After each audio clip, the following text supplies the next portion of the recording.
Okay, so somebody recently asked me, how do I throw my lead leg roundhouse kick, or how do I set it up? The majority of the time I'm throwing the lead leg roundhouse kick is usually a low inside leg kick. So I'm aiming for that inner thigh of my opponent.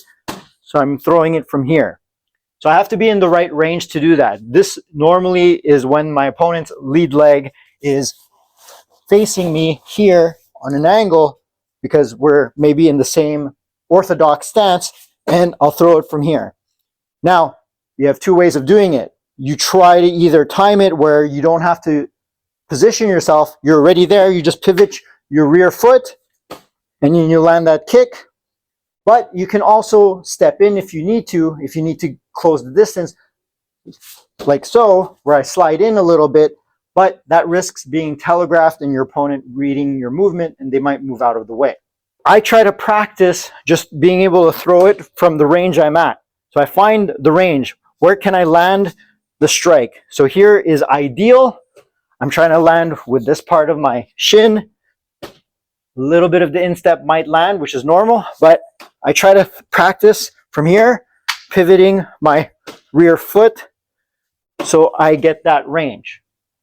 Now, if I want to go higher, if I'm landing a body shot or I go higher with my kick, it's the same principle. I try to not throw it while stepping in too much.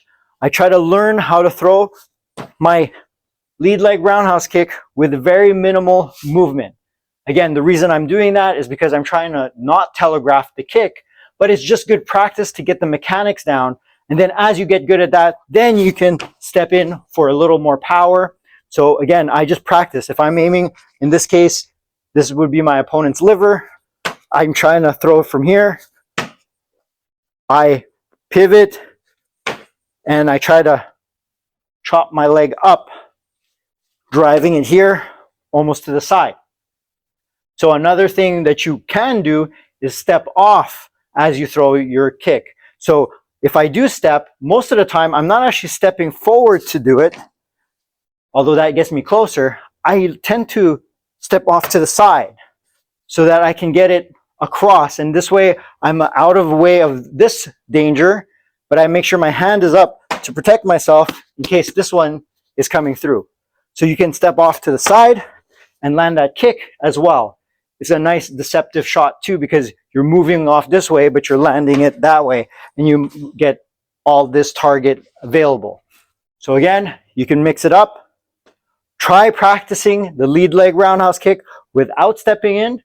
And then as you get good at it, then you can start sliding in a little bit more, learning how to be deceptive with your footwork.